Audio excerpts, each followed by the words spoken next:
प्रकट हुई तब लक्ष्मी माता के इस ललाट पे ऐसे निशान, घिसी हुई ललाट और पैरों पे भी निशान।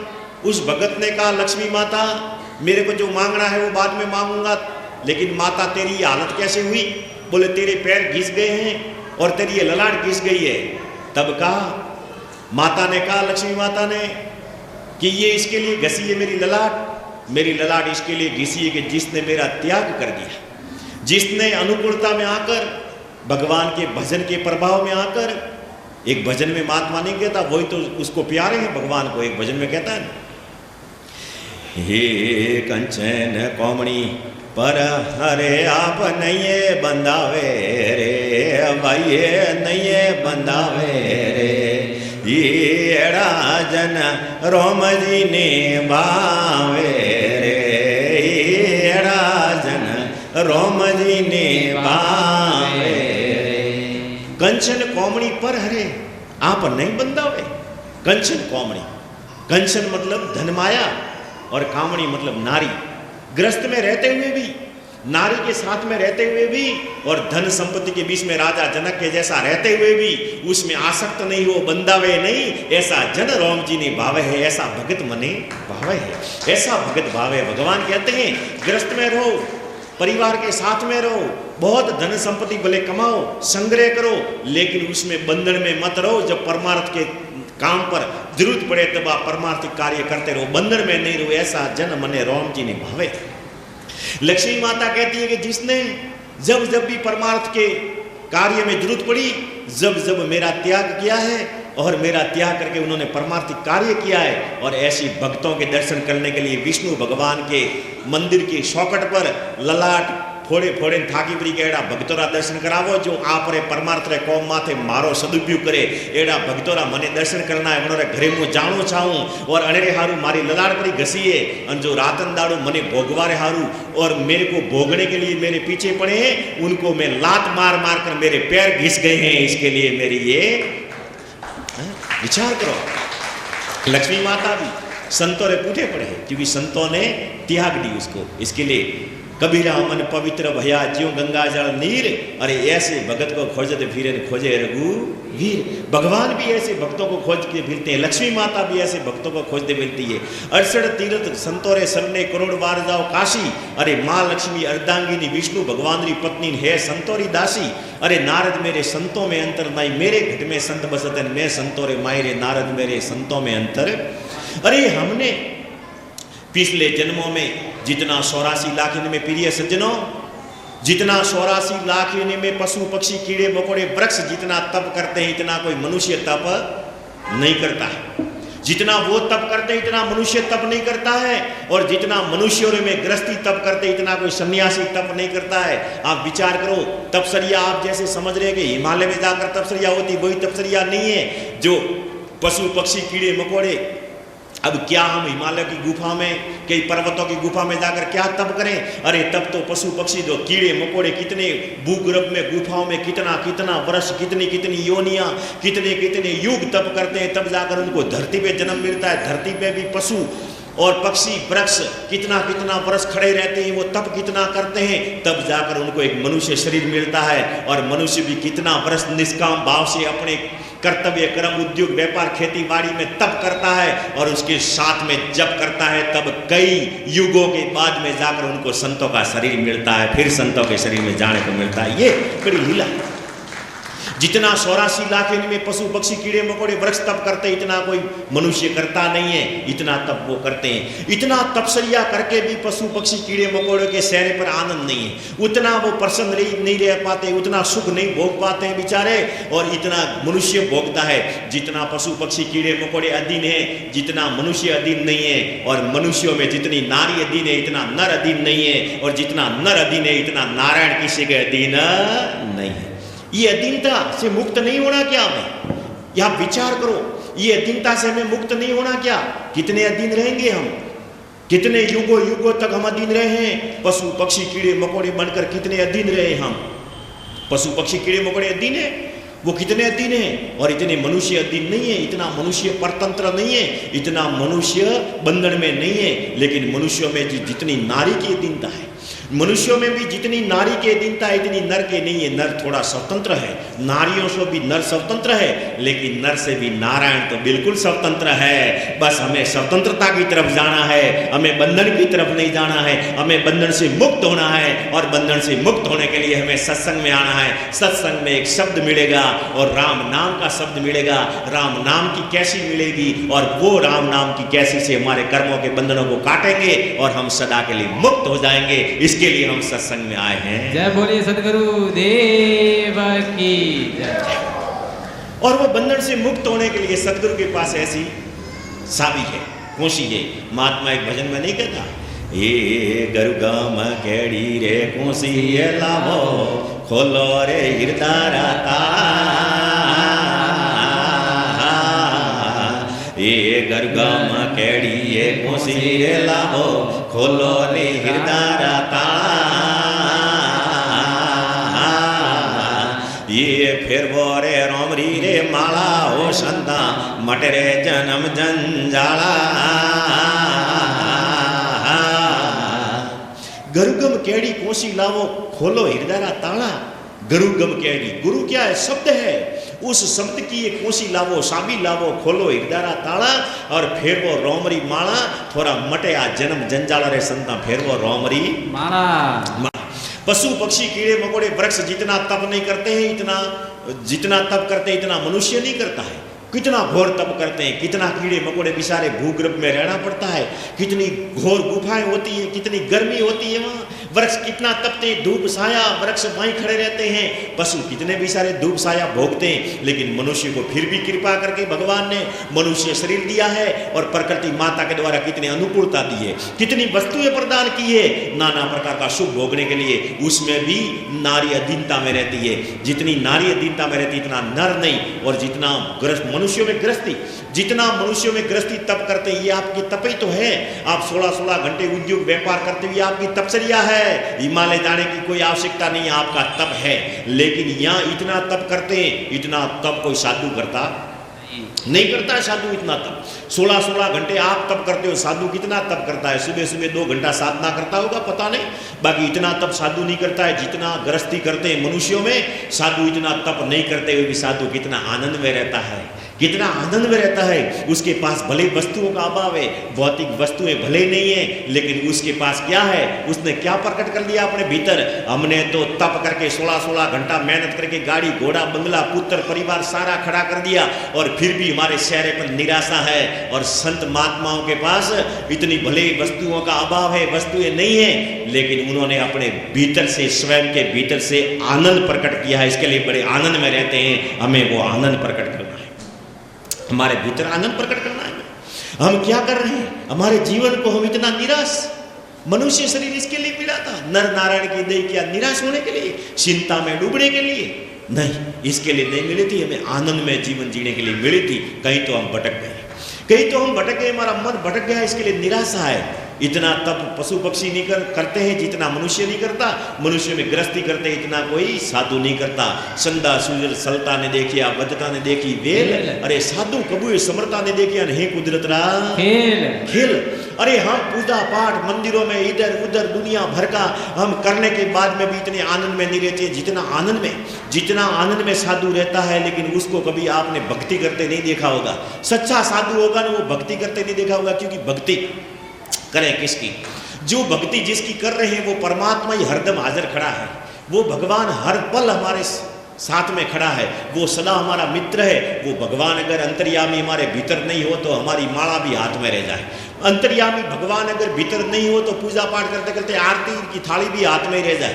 हम कुछ नहीं कर पाते हैं। जो कुछ भी कर रहे हैं वो सब करने वाला परमात्मा है। हमें तो एक ही बस है कि उस परमात्मा का हमें हो जाना है। इतना तप जो हम करते हैं फिर भी हमें इतना फल नहीं मिलता है। कि बताया है कि 100 संधा उगता सूरज तपे 1000, 100 संधा उगता सूरज तपे 1000, अतरो सौदनो वो तो गुरु बिना घोर अंधा, अतरो वे तो ही गुरु बिना घोर अंधा। और ये क्यों अंधारा है? इतना तप करने के बाद में भी आनंद क्यों नहीं आता है? हमने एक चीज नहीं की, सब कुछ किया है लेकिन एक चीज नहीं की। बताया है कि तपसरिया के बरस 1000, सत्संगी पल एक। पशु पक्षी कीड़े मकोड़ों के तपसरिया के बरस 1000, पशु पक्षी कीड़े मकोड़े हजार हजार वर्ष तपस्या करते हैं, और ऐसा मनुष्य भी हजारों हजारों वर्ष तपस्या करते हैं। तपस्या के वर्ष हजार, सत्संग की पल एक, अरे तोई पलड़ा बरोबर ने तुले बुद्धि में नहीं है विवेक। तब तो बहुत किया है, तब अब भी हम कर रहे हैं, बहुत तपस्या कर रहे हैं, 16-16 घंटा खप रहे हैं हमारे व्यापार में, उद्योग में, सब जगह, लेकिन फिर भी इतना आनंद नहीं आता है। और आनंद नहीं आने की कहीं न कहीं हमारे भीतर कोई कमी है, तो वो कमी है कि हमने सत्संग नहीं की, सत्संग नहीं की है। जिस समय आपने सत्संग की है वो समय, जिस समय का सत्संग आज का ये आपका समय है ना, आप सत्संग कर रहे हैं, भले आपका ये फल परमात्मा के घर में देर है अंधेर नहीं है, सहजे सहजे सब कुछ होवे, सहजे सहजे। महात्मा एक भजन में कहता है, ये कुदरत राखेल कुदरत से होवे, मत भूलन बड़ भागी, ये सहजे रे सहजे सब कुछ होवे, सहजे रे सहजे सब कुछ होवे, चिंता कल्पना त्यागी रे जज मेरी सुरता भजन में लागी, मोने गरुमाले आए बड़ भागी रे जज मेरी सुरता भजन में लागी। कुदरत का खेल, आज ये कुदरत का खेल है, हमें पता नहीं था, हमें पता नहीं था कि आज हम आपके इस दरबार में हाजिरी देंगे। 4 दिन पहले हमें भी पता नहीं था, और आपको भी सबको पता नहीं था कि हम आपके इस दरबार में हाजिरी देंगे, और हमें पता नहीं था कि आपके सबके हमें दर्शन होंगे। ये खेल कुदरत ने रसाया है, आपके और हमारे बीच में कहीं न कहीं कुदरत विद्यमान है, कुदरत ने ये खेल रसाया है। कुदरत का खेल कुदरत से होवे, मत भूलो बड़ भागी, सहजे सहजे सब कुछ होवे, चिंता कल्पना त्यागी जन मेरी सुरता भजन में। अरे गुरु मलिया बड़ पागी जन मेरी सुरता भजन में। और ये जो आपने, ये आपके भीतर एक भाव प्रकट हुआ है, आपने बहुत भले, बहुत परमार्थ किए, बहुत प्रकार के आपने सत्कर्म करने का आपने प्रयत्न किया, लेकिन ये जो आपका प्रयत्न, ये आपका भाव सत्संग, ये सबसे बड़ा पुरुषार्थ है।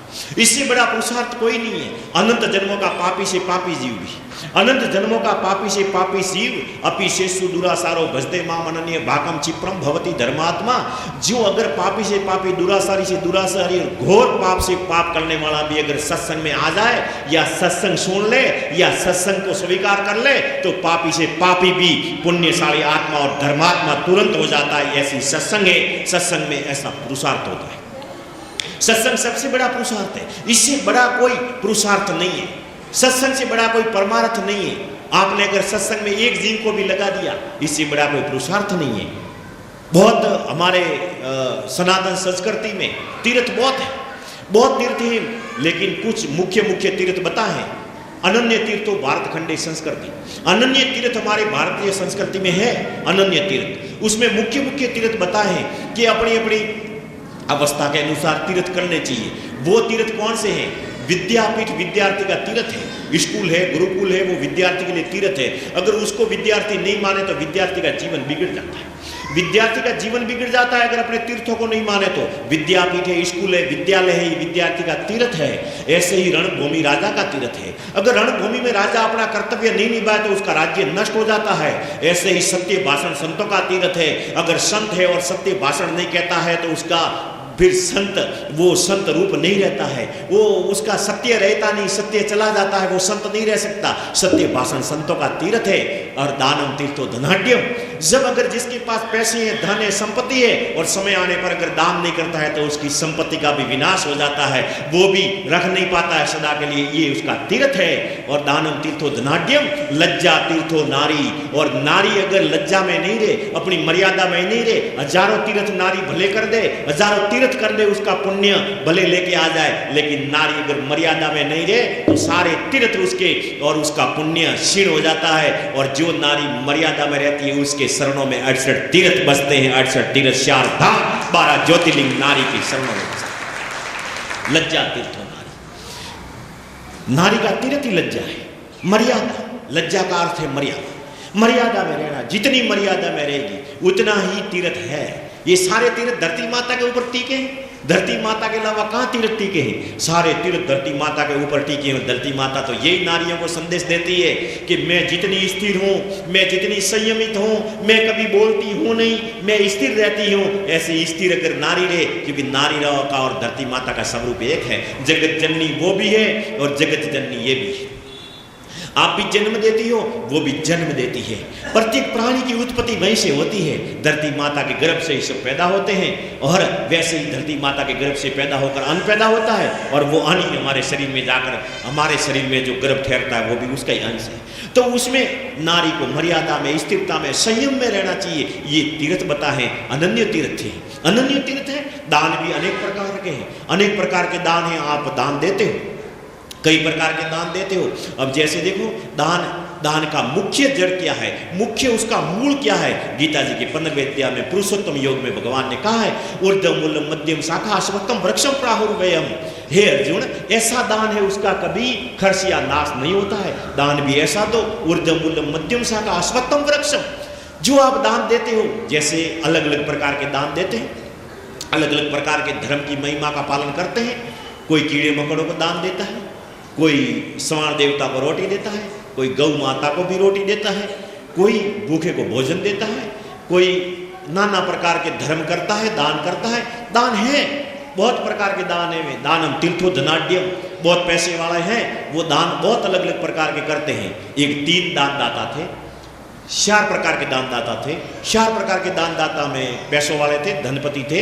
अब धनपति थे 3, तो धनपति थे, पैसों वाले थे हमारे जो ये प्रभु भाई और ये हमारे अभी बैठे नहीं, ये हमारे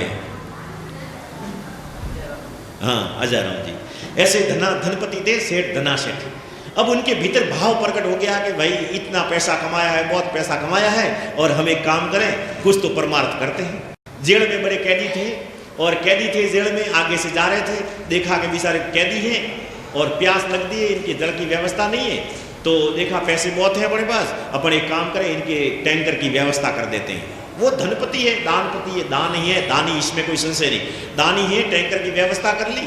दूसरे भी धना सेठ और एक जा रहे थे, उन्होंने कहा कैदी भी सारे भूखे मर रहे हैं, भोजन की व्यवस्था नहीं है, तो वो गए और उन्होंने भोजन की व्यवस्था करवा दी। दानी है, इसमें कोई फर्क नहीं। और तीसरे फिर एक धना सेठ जा रहे थे, उन्होंने कहा सर्दी के दिन है, कैदी भी सारे कैद में हैं और ये ठंड लग रही है और इनके कंबल की व्यवस्था नहीं, उन्होंने पैसे खर्च करके कंबल की व्यवस्था कर दी। और एक हमारे जैसा फकीर कोई जा रहा था, दान तो करना था लेकिन पास में कुछ था नहीं, फकीर थे, अब दान करना है, जा रहे हैं, कैदी हैं बेचारे, सब कुछ ठीक है, भोजन की व्यवस्था हो गई, जल की व्यवस्था हो गई, कंबल की व्यवस्था हो गई, और कोई दानी आ रहा है, कुछ व्यवस्था कर रहा है, लेकिन बेचारे कैदी तो कैदी है ना। अब करे क्या, हमारे पास तो और कुछ था नहीं, एक चाबी थी और उस जेल की वो गेट की चाबी थी, वो गेट ही जेल का खोल दिया और सारे कैदियों को बाहर निकाल दिया। अब सबसे बड़ा दानी कौन है, विचार करो, अब सबसे बड़ा दानी कौन है भाई? सबसे बड़ा दानी कौन है? जिसने मुक्त करवा दिया, मुक्त करवा दिया, वो सबसे बड़ा दानी है। दान तो आप खूब अलग अलग प्रकार के करते हो, लेकिन दान में भी सबसे बड़ा दान कोई है तो वो भक्ति दान है। कौन सा दान है? भक्ति दान है। इसके लिए हमें जो भी पुरुषार्थ करना चाहिए, वो पुरुषार्थ में श्रेष्ठ पुरुषार्थ कोई है। आपके अनंत जन्मों के प्रारब्ध के अनुसार अगर आपके पाप किसी न किसी प्रकार से हुए, उस पाप का फल यहाँ भोगना पड़ता है। लेकिन कोई ऐसा सत्संग का, भक्ति दान का पुरुषार्थ कोई कर ले तो उसके अनंत जन्मों के पाप कटकर नष्ट हो जाते हैं, जलकर भस्म हो जाते हैं। भगवान ने गीता जी में कहा है कि मेरी ज्ञान अग्नि से जैसे सूले में लकड़ी और जैसे यज्ञ में समिधा जलकर भस्म होती है, ऐसे ही मेरे दरबार में ये ज्ञान यज्ञ चल रहा है। और इस ज्ञान अग्नि में अगर कोई पुरुषार्थ करे तो उसके सारे पाप कर्म जलकर भस्म हो जाते हैं और उसके पुण्य उदय हो जाते हैं। ऐसा हमें पुरुषार्थ करना चाहिए। ये पुरुषार्थ बड़ा श्रेष्ठ पुरुषार्थ है। बड़ी खुशी होती है, बड़ा आनंद होता है, मन बड़ा हर्षित हो जाता है। पिछली बार भी मैं जब आया इसी हॉल में ही सत्संग की थी, इसी हॉल में सत्संग की थी। लेकिन मैं सत्संग करते करते जब हमें तो अवसर मिलता है सत्संग के माध्यम से, परमात्मा की बड़ी असीम कृपा से इस सत्संग के पुष्प रूपी इस विमान में बिठा दिया है भगवान ने। इसके लिए इस पुष्प रूपी विमान से अब पता तो होता नहीं है कल कहाँ जाएंगे, लेकिन कभी कभी भगवान की ऐसी लीला होती है कि उत्तर से दक्षिण में और दक्षिण से पूर्व में और पूर्व से पश्चिम में चारों दिशाओं का भ्रमण भगवान करवा देते हैं। पता ही नहीं लगता है, कौन क्या मालूम कौन से विमान में बिठा कर भेजते हैं। वैसे तो ठीक बात है कि लोगों को लगता है ट्रेन में आए, फ्लाइट में आए, लेकिन हम तो इतने आनंद में हैं कि जैसे भगवान ने कोई पुष्प विमान में लाया है, ऐसे होते हैं। घूमते घूमते बहुत जगह सत्संग किए प्यारे सज्जनों। एक महिमा मैंने नामांकल की देखी, नामांकल की एक महिमा देखी है। ये अपने मुंह पे प्रशंसा नहीं करनी चाहिए, लेकिन फिर भी करनी पड़ती है वास्तविकता की प्रशंसा करने में, क्योंकि जिससे लोगों को प्रेरणा मिलती हो, जिससे लोगों को प्रेरणा मिलती है, वो प्रशंसा भी करनी चाहिए हमें। और वो प्रशंसा ये है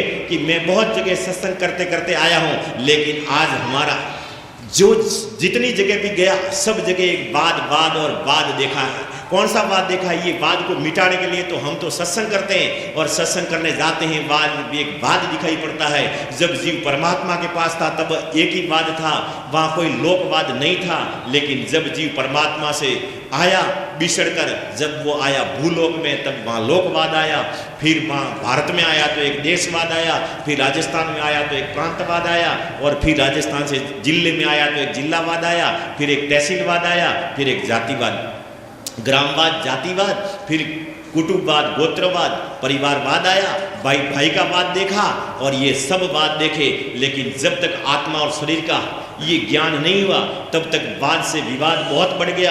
और मैं सब जगह जाते हैं हम सत्संग के लिए तो देखते हैं बहुत जगह, कहीं तो जातियों का वाद है, कहीं गोत्रों का वाद है, कहीं पट्टी पड़गना का वाद है, ये उनकी जगह, ये उनकी जगह, यहाँ वो आएंगे, यहाँ वो नहीं आएंगे, और ऐसा वाद है। लेकिन एक ही अगर सभी जातियों का समन्वय और हिंदुत्ववाद देखा तो यहाँ नामांकल में देखा, सबका सामूहिक देखा, सबका साथ में देखा। और यही हमारे धर्म की स्थापना और यही सच्चा पुरुषार्थ है। पिछली बार भी क्या गया था, बाकी सब जातियों में बट गए हैं, लेकिन यहाँ भी सर्व जातियों का समन्वय है, और यही हमारे धर्म की स्थापना है। जब राम जी उत्तर से दक्षिण में चले थे, जब राम जी उत्तर से दक्षिण में चले थे, जब राम जी ने जहाँ जहाँ तपस्या की, जहाँ जहाँ ध्यान और अपनी साधना की, और वहीं वहीं धाम बन गया। और उसी धाम की आज लोग पूजा करते हैं, दर्शन करते हैं, पुण्य प्राप्त करते हैं। राम जी ने जहाँ जहाँ जाकर ये तपस्या की, वहाँ धाम बना है। उत्तर से दक्षिण में राम जी भी आए थे, और प्यारे सज्जनों आप भी उत्तर से दक्षिण में आए हो, आप भी राम का ही रूप हो, और आपने यहाँ की हुई तपस्या से और उस तपस्या के फल से आपने जो पूजा की है, आपने भी यहाँ एक धाम खड़ा किया है, कृष्ण भगवान का एक धाम खड़ा किया है। ये आपका एक राम स्वरूप है, बड़ा पुरुषार्थ है ये आपका, बहुत अच्छा पुरुषार्थ किया है। वास्तव में ये मैं हृदय की बात कह रहा हूँ, मेरे अंतर आत्मा से प्रकट हो रही बात कह रहा हूँ कि ये बिल्कुल सत्य है। ऐसा समन्वय, ये समन्वय बहुत जरूरी है इस समय में। अगर इस समय में आप जातिवाद में बट गए, आप अगर ऐसे परिवारवाद, कुटुंबवाद, गोत्रवाद, ग्रामवाद में बढ़ गए तो हमारा अस्तित्व खतरे में पड़ जाएगा। लेकिन अगर हमने ये समन्वय, सहिष्णुता, सामंजस्य से स्थापित करके अगर हमने ऐसा एकजुटता और हिंदुत्ववाद को हमने मजबूत किया, और हमारे सनातन धर्म की, प्यारे सज्जनों आपने बहुत अच्छा काम किया, ये धाम तो बनाया, लेकिन इस धाम में ये अवसर प्रदान किया आपने हमको। कुछ 2 घंटा हमारे शब्द रूपी पुष्पों से आपके भीतर बैठी भगवान के पूजा करने का अवसर आपने हमको दिया है। यहाँ ये अवसर आपने हमको दिया, ये बहुत बड़ा पुरुषार्थ है। इस पुरुषार्थ का फल आपको जब मिलेगा, आप उसकी कल्पना अभी नहीं कर सकते, अभी इसकी कल्पना हम नहीं कर सकते कि इसका फल आपको क्या मिलेगा। लेकिन मैं मेरे हृदय की गहराइयों से परमात्मा से प्रार्थना करता हूं और आपको विश्वास दिलाता हूं कि जो आपने ये अवसर हमें प्रदान किया है, इसका सभी के जीवन में आनंद में मंगलमय जीवन व्यतीत हो, ऐसी कृपा सबके ऊपर भगवान करेंगे। ऐसी सबके ऊपर कृपा होगी भगवान की, क्योंकि इसका फल अविनाशी होता है, इसका फल पुण्य मिलता है, और ये पुण्य फल आपको प्राप्त होगा।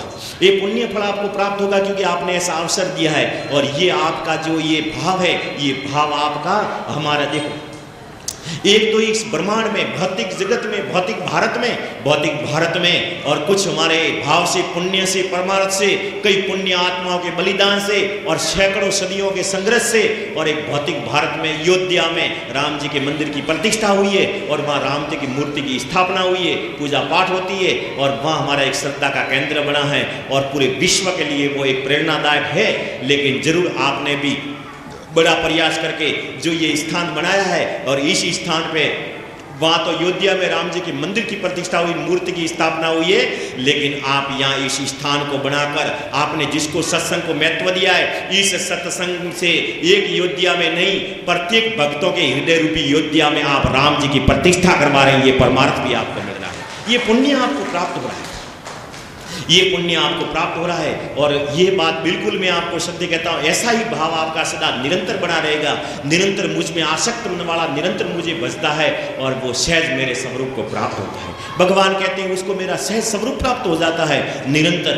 बहुत जगह देखा है आज हमारे धर्म की मर्यादा टूटती जा रही है, और मर्यादाएं जहाँ टूटती हैं, जहाँ धर्म को बड़ी हानि होती है। सत्य सनातन धर्म अविनाशी शाश्वत चेतन, वो धर्म कभी बिकता नहीं है। लेकिन आज हमारे धर्म के कुछ अंश को और कुछ किसी के माध्यम से बिकता है। आपने देखा होगा आपके प्रवास में, आपके प्रवास में बहुत लोग कहते हैं हम धर्म करते हैं, परमार्थ करते हैं, और कलाकारों के माध्यम से उस धर्म को बहुत हानि पहुंचाते हैं। क्या विचार करते हैं, ये क्या हमारा धर्म है?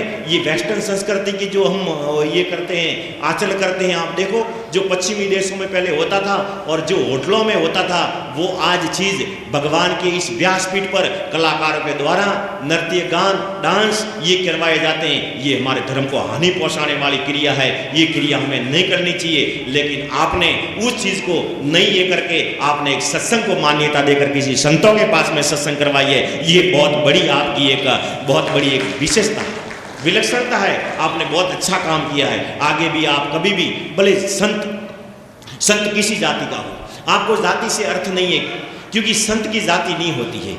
क्या संत की जात है, क्या पारस का मोल, क्या आकाश का फेरना, क्या धरती का तोल, क्या संत की जात है? अरे संत की जाति नहीं देखी जाती है, जाति हमारे व्यवहार में देखी जाती है। संत थोड़ी हमारे कोई लौकिक व्यवहार के लिए आते हैं। संत क्या आपके बच्चे की सगाई करने के लिए नहीं आते हैं। अरे संत तो सदा सदा के लिए आपकी परमात्मा से राम सगाई हो जाए उसके लिए संत आते हैं। राम सगाई में जाति नहीं देखी जाती है, राम सगाई में हमारा सनातन धर्म देखा जाता है। वहाँ कर्म नहीं देखे जाते, वहाँ धर्म देखा जाता है। इसके लिए वो तो एक राम सगाई है हमारी। और राम सगाई में महात्मा ने कहा है एक भजन में, हे गरूरी मई मारे संतोरी शोभा, मुख से तो वर्णी न जाए। हे गरूरी मई माँ संतोरी शोभा, मुख से तो वर्णी न जाए। अगरदास संतोरे शरणे, अगरदास संतोरे शरणे, प्रेम से रे हरिगुण गैरे, जुग में हासी रोम सगैरे। ये कर्म कटावे सोरासी सुनावे, कर्म कटावे सोरासी सुनावे, जीव परम पद पैरे, जुग में हासी रोम सगैरे।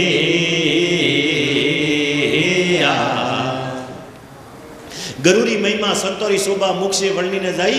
अरे अगरदास संतोरे शरणे, प्रेम से हरिगुण गाई रे, युग में हासी राम सगाई। ये तो राम सगाई के लिए लौकिक व्यवहार के लिए संत नहीं होते हैं। क्या संत की जात है? हमें जाति नहीं देखनी है। जाति कहाँ देखनी है? एक बूंद बूंद से धारा बनती, धारा से एक नदी सरिता बनती है। जब उसका उद्गम स्थल है जहाँ से नदी उत्पन्न होती है, चलती है, तब तक उसकी एक जाति तो जरूर होती है। अरे नर्मदा है, कावेरी है, गोमती है, सरस्वती है, गंगा है और यमुना है। ये नदियों की जाति तो है, नदियों की जाति है। नदी अपनी मर्यादा में चलती है, जाति में चलती है, उसका नाम है। लेकिन सागर में जाती है तो वहाँ उसकी कोई जाति नहीं रहती है, सब एक हो जाती है, सागर में एक हो जाती है। ऐसे ही हम जिस कुल में जन्मे हैं, जिस कुल में बड़े हुए हैं, जिस कुल में हमें संसारिक लौकिक व्यवहार करना है, हमारे बच्चियों का शादी या रिश्ता करना है, उसमें जाति देखी जाती है। लेकिन जब हम भक्ति के पथ पर और जब हम ये सत्संग रूपी भक्ति के सागर में आ जाते हैं, यहाँ कोई संत की जात नहीं देखी जाती, यहाँ तो शब्द देखे जाते हैं, जाति नहीं देखी जाती। यहाँ शब्दों की महिमा होती है। यहाँ संत क्या कहते हैं? क्या संत की जात है? आत्मा संत की जात है। शब्द पारस का मोल है, पारस का मोल शब्द है। अब कहते हैं कि पारस पारस पारस पारस पारस, बहुत बार सुना है पारस, लेकिन पारस हमने कभी देखा नहीं।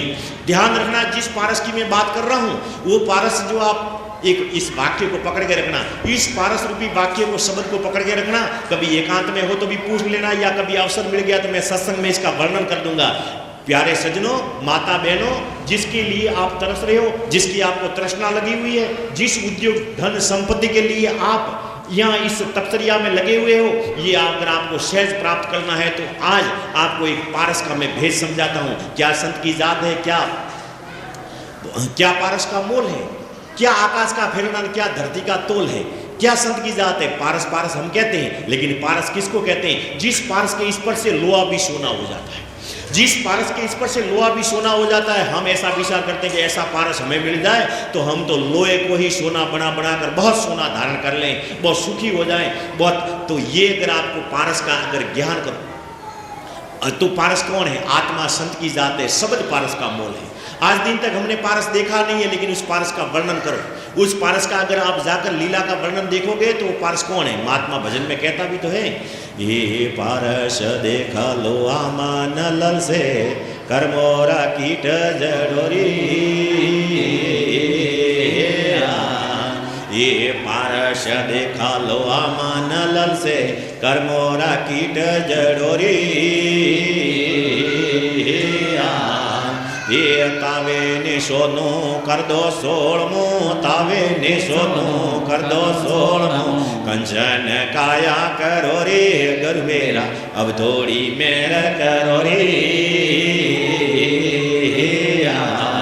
ये अब के रे आयो हूँ शरणे आपरी, अब के रे आयो हूँ शरणे आपरी, अब कोई कोप करो रे गरुवेरा, अब थोड़ी मेर करो रे।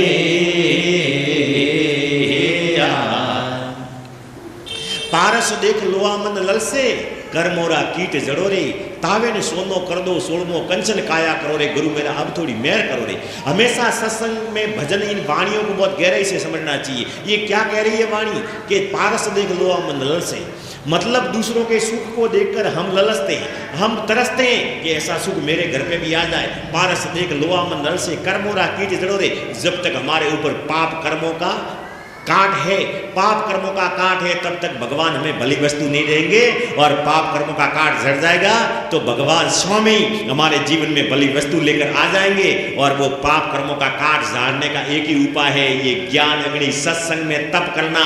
जैसे लोहे को तपाते, लोहे को तपाते हैं तो वो कंचन हो जाता है, ऐसे ही सदगुरु जो शब्द देते हैं और उस शब्द के स्मरण से हमारे भीतर एक अग्नि प्रकट होती है, उस अग्नि के प्रकट होने से हमारे सारे पाप जलकर भस्म होते हैं। तब कहा है कि पारस देख लोहा मंडल से करमोरा कीट जड़ो रे, तावे ने सोनो कर दो सोलमो ने कंचन काया। क्या बताया है? पहले मांगा तो भी क्या मांगा? पहले मांगा है कंचन काया करो। पहला सुख क्या है? निरोगी काया। पहला सुख क्या? निरोगी काया। इस जगत में कोई तन दुखी, कोई मन दुखी, कोई धन में न फिरे उदास, कोई तन दुखी, कोई मन दुखी, कोई धन में न फिरे उदास। थोड़ा थोड़ा सब दुखी सुखी राम का दास। पहला दुखी वो है जो सदा रहे बीमार, पहला दुखी वो है जो सदा रहे क्या? बीमार, वो दुखी। पहला दुखी वो है जो सदा रहे बीमार, दूसरा दुखी वो है जो सिर पर कर्जे का भार। पहला दुखी वो है जो सदा रहे बीमार, दूसरा दुखी वो है जो सिर पर कर्जे का भार, अरे तीसरा दुखी वो है जो जिसके घर में कुलक्षणा नार, सुलक्षणा नार नहीं है, कुलक्षणा नार। पहला दुखी वो है जो सदा रहे बीमार, दूसरा दुखी वो है जिसके सिर पर कर्जे का भार, तीसरा दुखी वो है जो घर में कुलक्षणा नार, और चौथा दुखी वो है जिसका पुत्र नहीं है आज्ञाकार। और ये दुख जब पैदा हुए जिसके घर में नहीं है सत्संग और संस्कार, वही ये चार दुख पैदा होते हैं जिसके घर में नहीं है सत्संग और संस्कार। जिसके घर में सत्संग नहीं है, जो सत्संग जिसके घर में नहीं है वो रोगी होता है, दुखी होता है। वो पहले मन रोगी होता है और फिर तन रोगी हो जाता है। तन में पहले रोग नहीं आता है, रोग पहले मन में आता है, रोग पहले मन में आता है, सद विचार नहीं आता है, सत्संग नहीं मिलने से चिंताजनक विचार हो जाते हैं, चिंताजनक विचार होने से मन रोगी होता है, और मन रोगी होता है तब तन रोगी होता है। इसके लिए महात्मा ने एक भजन में बड़ी अद्भुत बात समझा दी, ये दुनिया रोगी रे दाता, यहाँ पे निरोगी, यहाँ पे निरोगी, राम जी भजर जोरी काया है निरोगी। ये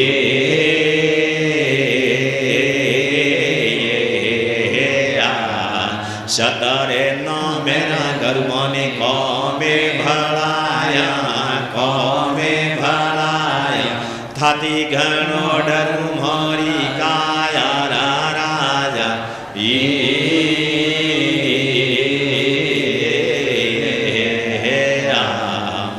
दुनिया रोगी, दाता आप हो निरोगी। जिसके मन में चिंताजनक विचार चलते हैं, जिसके मन में कुविचार चलते हैं, जिसके मन में परमात्मा के विमुख होकर जो विचार चलते हैं, वो हमेशा रोगी बन जाता है। चिंता उसको हो जाती है, पहले विचार, फिर ध्यान और फिर प्रत्यक्ष होता है। अज्ञानता में तपस्या करके फल मिल जाता है। अज्ञानता में तपस्या करोगे फल तो मिल जाएगा, लेकिन ज्ञान नहीं होगा तो फिर उस फल का भी परिणाम बड़ा दुखदायी आएगा। एक भाई ने बहुत तपस्या की, 12 वर्ष की तपस्या की, घने जंगलों में जाकर की, बड़ी गुफाओं में जाकर की तपस्या की तो भगवान प्रसन्न हुए। बोले तपस्या तो अज्ञानता में की, देना तो पड़ेगा फल, ज्ञानता में करे ज्ञान में करे फल देना पड़ेगा। भगवान ने उसको कल्प वृक्ष के नीचे लेके जाकर बिठा दिया। घने जंगलों में घूमता कल्प वृक्ष के नीचे बैठ गया। बहुत वर्षों से तपस्या में से नींद खुली और समाधि खुली तो वो बैठ गया वहाँ। फिर प्यास लगी, उसने विचार किया कि मुझे प्यास लगी है, जल मिल जाए तो बढ़िया एक कलश, बढ़िया अच्छा कलश भरकर सामने आ गया। उसने विचार किया कौन दे रहा है, मैंने विचार किया और वो सामने आ गया। देने वाला देता होगा लेकिन अपन जल तो पी ले।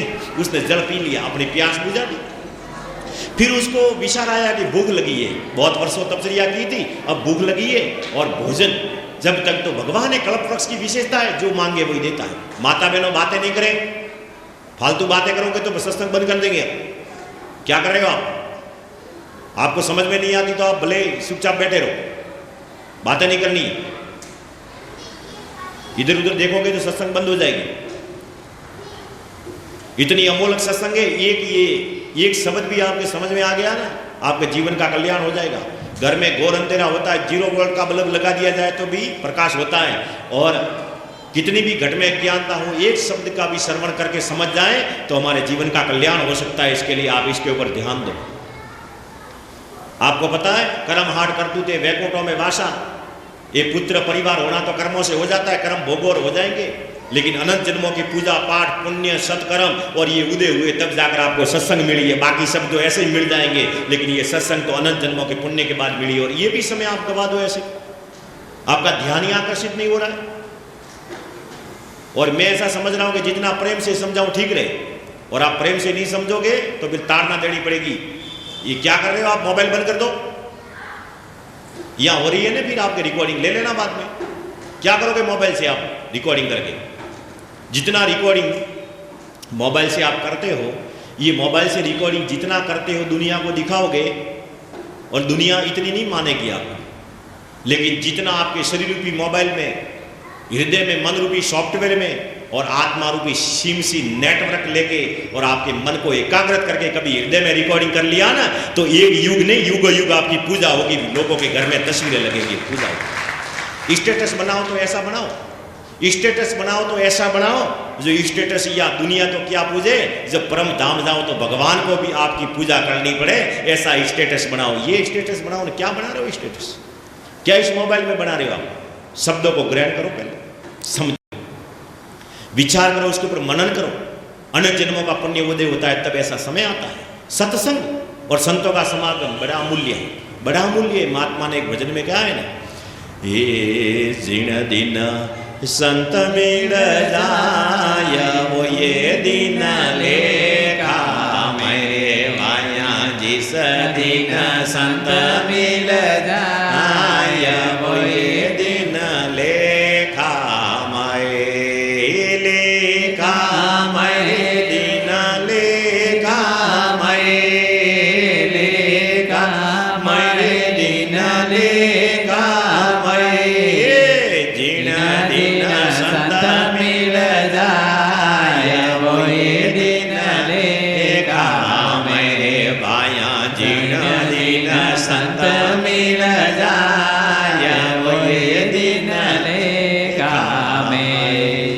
जिस दिन संत मिल जाए उसी दिन है लेखामय।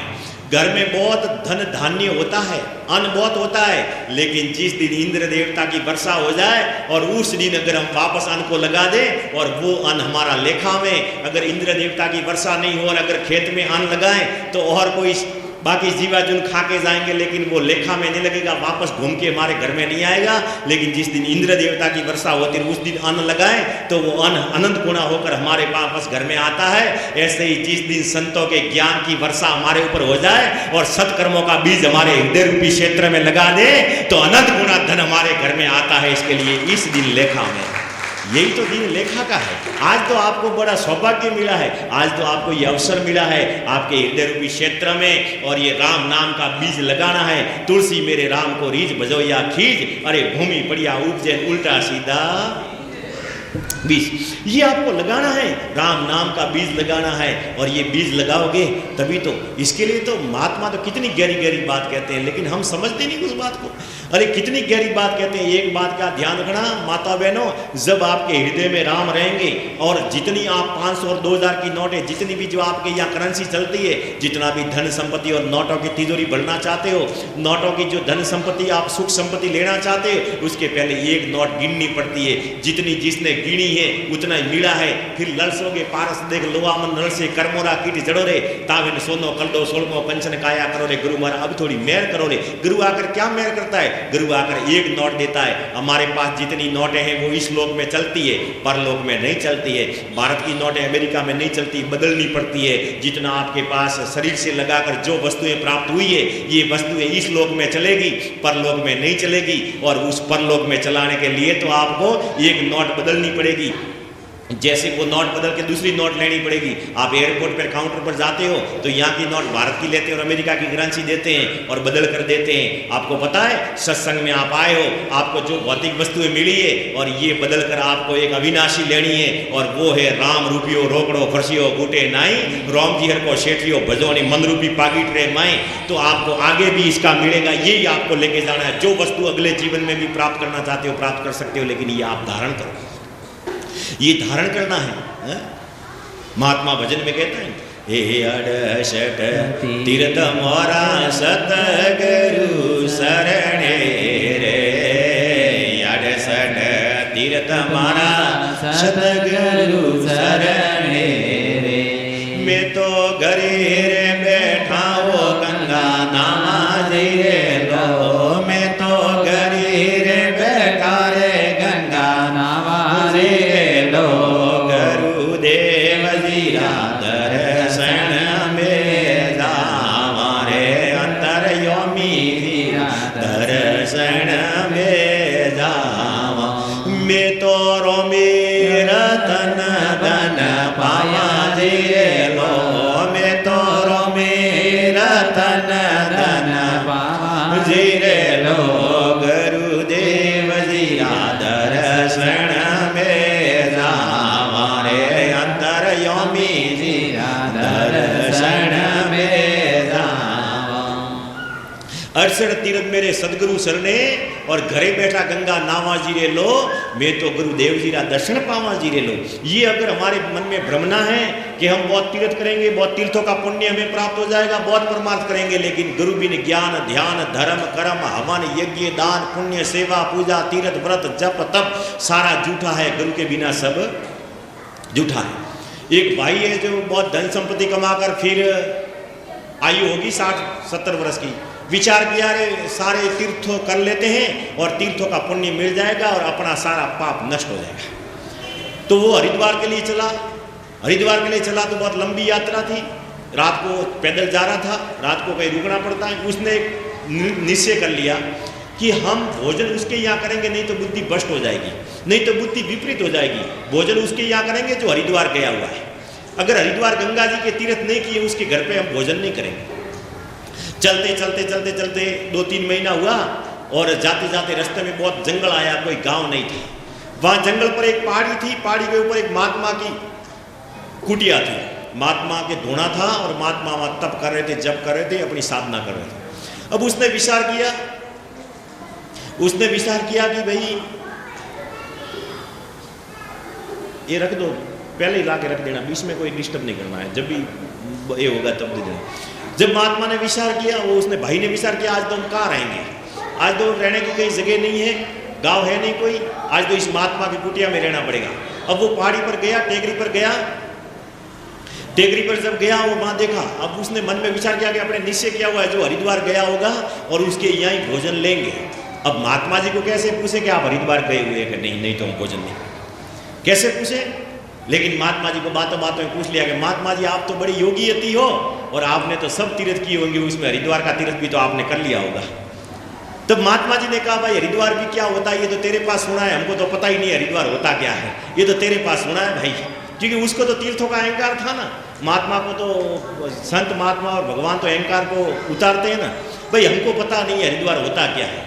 विचार किया अरे भाई तो भोजन नहीं लेना चाहिए इसके यहाँ। महात्मा जी ने कहा भाई भोजन तैयार है, ले लो, भोजन ले लो। बोले भोजन तो आज तो हमारे उपवास है। मन में भ्रमना रह गई, हमारे उपवास है, आज भोजन नहीं लेंगे। अब भोजन लिया नहीं, रात को नींद आई नहीं। महात्मा जी अपनी समाधि में बैठ गए।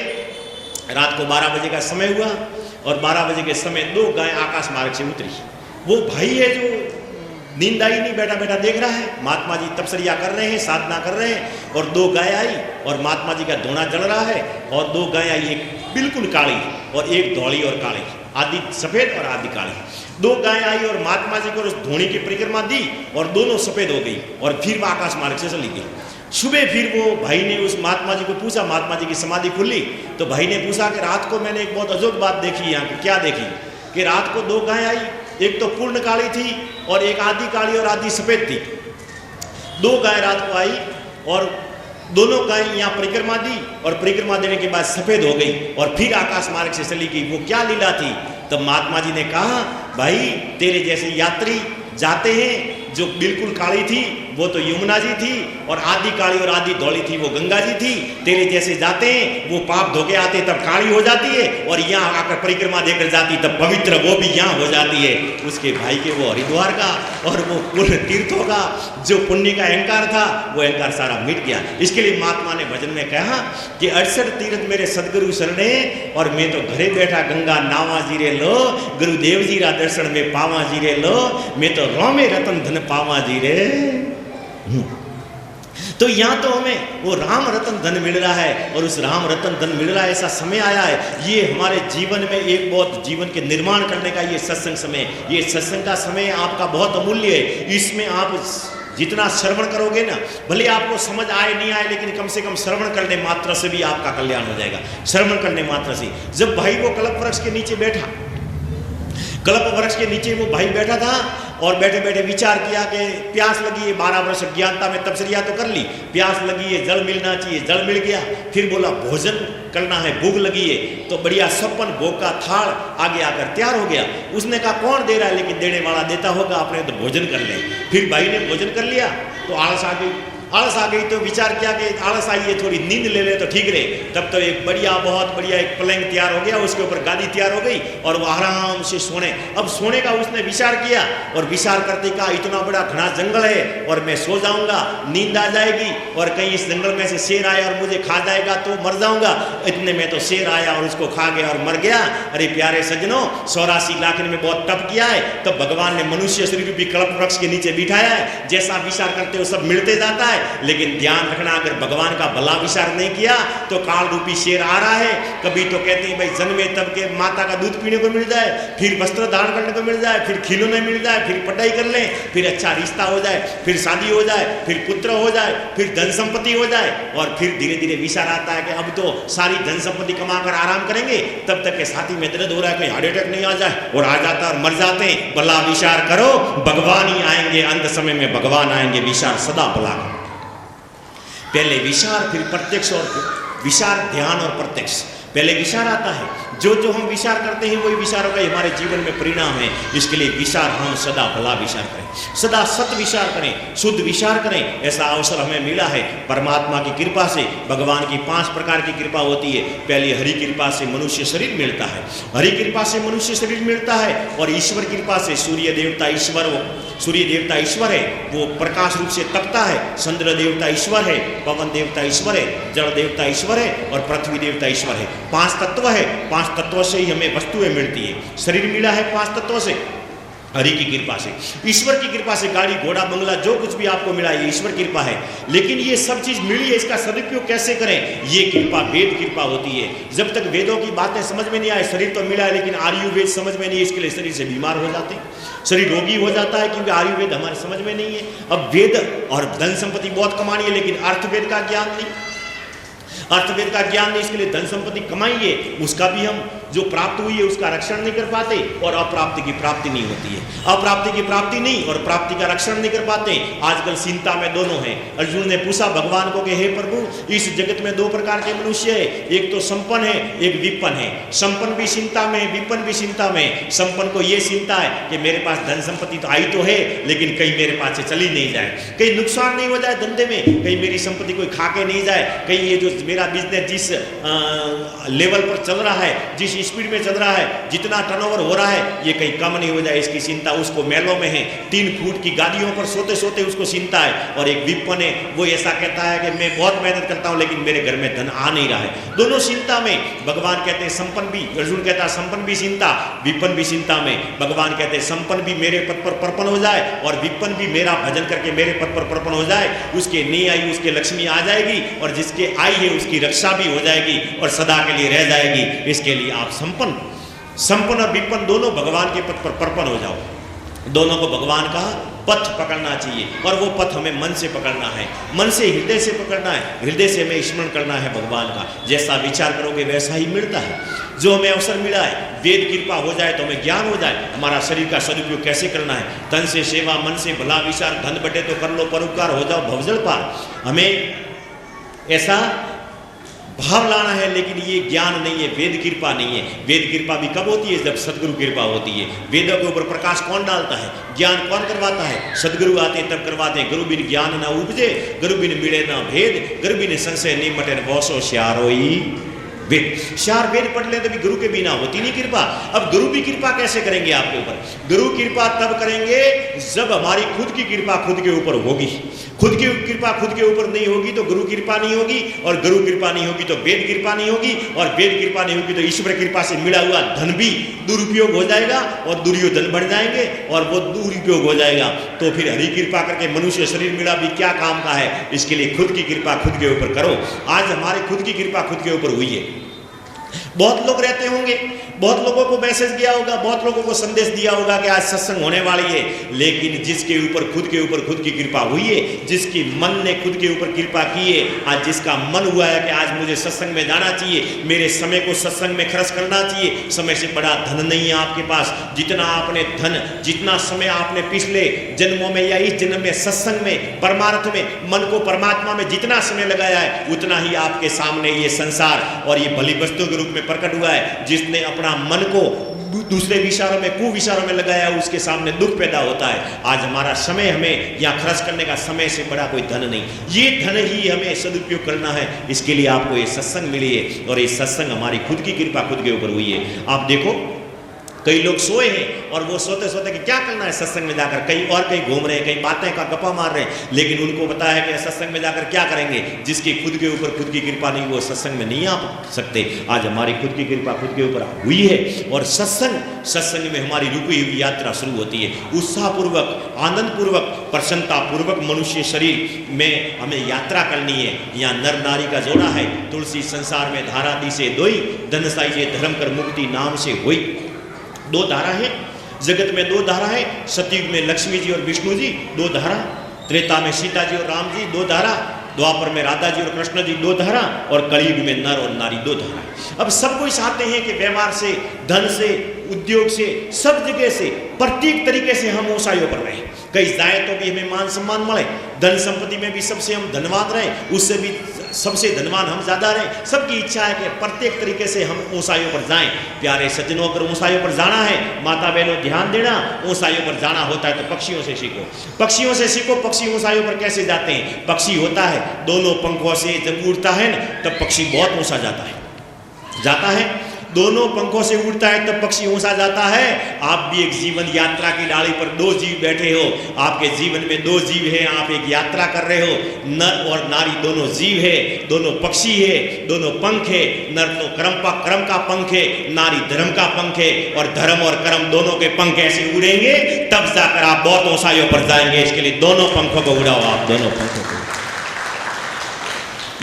को उड़ाओ, धर्म और कर्म का पंख, क्योंकि पक्षी दोनों पंखों से उड़ता है तब ऊंचा जाता है। प्रत्येक चाहते हैं कि हमारे जीवन में हर सब भली भली वस्तु आए और हमें लोग ऊंचाइयों पर देखें, सब जगह से ऊंचाइयों पर देखें, चरित्र से, व्यवहार से, आचरण से, समाज में, लोगों में, सब जगह ऊंचाइयों पर जाना है। और तो क्या बात करते हैं, इससे भी बहुत ऊंचाइयों पर जाओगे, परमात्मा के परम धाम में जाओगे। यहाँ तो आप अगर धर्म और कर्म दोनों की पंख को उड़ाओगे तो आपको यहाँ वस्तुओं से मान सम्मान समाज में, लोगों में मिलेगा, लेकिन फिर भी धर्म का आचरण निपुण रहा, कर्तव्य कर्म करते रहे तो परमात्मा के परम धाम पर जाओगे, वहां आत्मा सम्मान मिलेगा और आत्मा सम्मान सदा के लिए रहता है। इसके लिए आप दोनों पंखों को उड़ा, धर्म और कर्म दोनों की पंखों को उड़ा।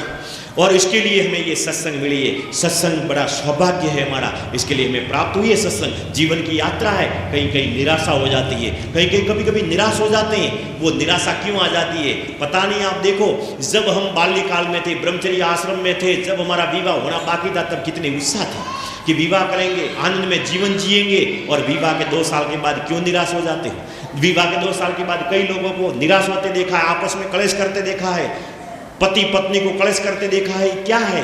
क्या इसके लिए हमारा जीवन था क्या? वो कहाँ गई हमारी उत्साह? कहाँ गई वो प्रसन्नता? कहाँ गया वो हमारा वैराग?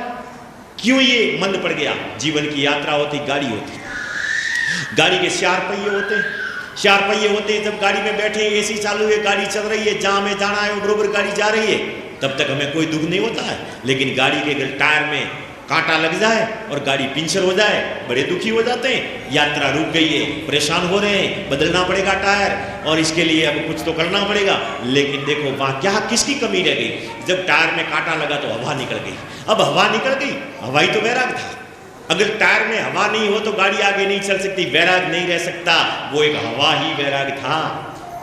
उस हवा ने गाड़ी को लेके जा रही थी, हवा निकल गई। अब वो हवा तो सब जगह है। जब गाड़ी वहाँ खड़ी है, आसपास में हवा तो है, लेकिन ऑटोमेटिक हवा उस टायर में नहीं जाती है और हमारी यात्रा रुक गई है। उस हवा के लिए हमें उस पंचर वाले के यहाँ जाना पड़ता है।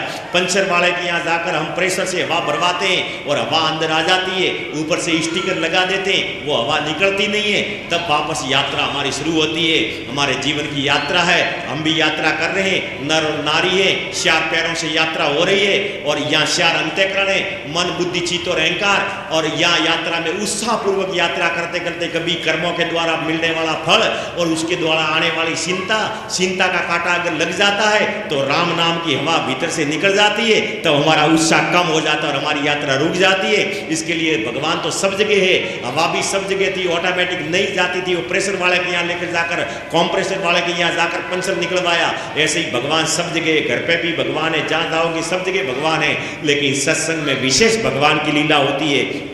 सत्संग में जाते हैं और यहाँ राम नाम की हवा, पुण्य का स्टिकर लगा देते हैं और हमारी यात्रा भगवान के पथ पर वापस शुरू करवा देते हैं, संत करवाते हैं। इसके लिए सत्संग में जाना चाहिए, सत्संग में हमें विशेष करके जाना चाहिए। आज हमें ये बड़ा सौभाग्य है, बड़ा पुण्य है हमारा, और बड़ा हमें भाग्य सौभाग्य उदय हुआ है, शुभ अवसर प्राप्त हुआ है, सत्संग मिली है। तो हम इस सत्संग में परमात्मा के लीला का वर्णन नाना प्रकार से होता है। जिस प्रकार से भी करो, साबुन होता है, जिस प्रकार से भी साबुन को घिसो निर्मल ही होता है। भगवान का भजन किसी प्रकार से भी करो तो हमारा अंतःकरण पवित्र होता है।